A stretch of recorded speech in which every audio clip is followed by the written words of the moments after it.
இதுதான் பப்பாளி மரங்க. பப்பாளி, நாட்டு பப்பாளி.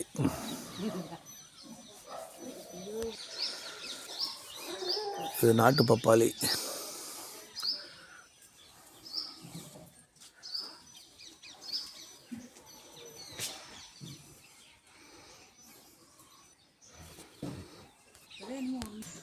இது ஹைப்ரிட் காய் இல்லைங்க, நாட்டு பப்பாளி.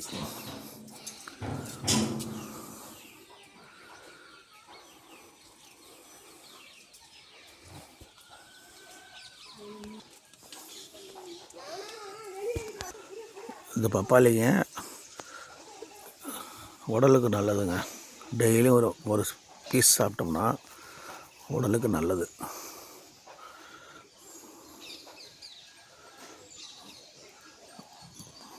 முதல்ல பப்பாளிலாம் பிடிங்கி கடைசிடுவோம். இன்றைக்கி நம்ம சாப்பிட்ற சாப்பாட்டில் வர பிரச்சனை இந்த பப்பாளியில் எவ்வளோ எதிர்ப்பு சக்தி தெரியுங்களா? இந்த இலையை அரைச்சி குடித்தோம்னா காய்ச்சலுக்கெல்லாம் நல்லது. அது வைரஸ் காய்ச்சலுக்கு பப்பாளி இலை தானே குடிக்க சொல்கிறாங்க டாக்டருங்க.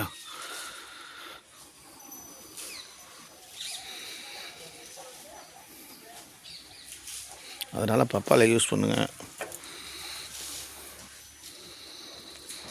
இந்த போகிற போக்கில் எல்லாம் நிறைய விவசாயமே அழிஞ்சிட மாட்டிருக்கு.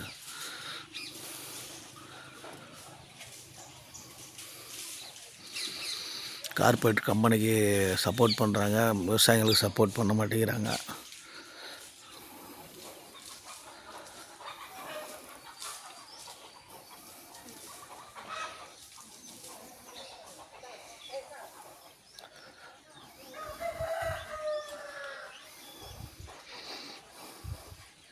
எவ்வளோ பப்பாளி காய் பிடிச்சிருக்கு பாருங்கள்.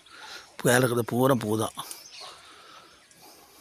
இது நாட்டு மரம், தண்ணி நல்லா இருக்கிறதுனால காய் அப்படி கொலை கொலையாக பிடிச்சிருக்கு.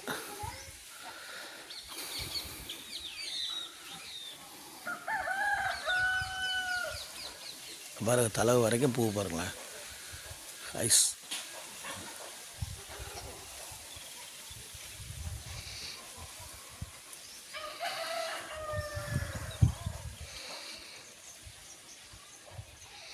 மேலே வரைக்கும் பூரா ஒன்று கூட கொட்டலை, அப்படியே காய் பிடிக்கும். இன்னொன்று ஒரு 20 நாளில் பழுக்க ஆரம்பிச்சிடும். டேஸ்ட்டு நாட்டு பழங்கிறது வேறு டேஸ்ட்டுங்க. அந்தளவு டேஸ்ட் அதிகமாக இருக்கும். உடம்புக்கும் நல்லது டெய்லியும் பப்பாளி எடுத்துக்கிட்டால். இப்போ இருக்கிற பசங்களுக்கு யாருக்குங்க தெரியுது?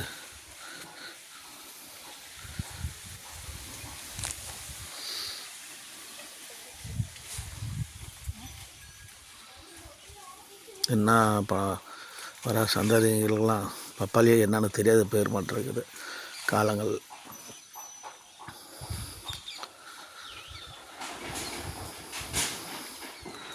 அப்போ அதை சப்போர்ட் பண்ணுங்கள், ஆதரவு கொடுங்க.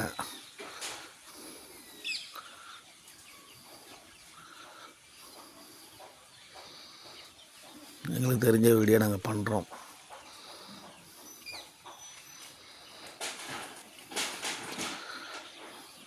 பப்பாளி பிடிச்சிருக்கிறவங்க லைக் பண்ணுங்கள், ஷேர் பண்ணுங்கள், சப்போர்ட் பண்ணுங்கள்.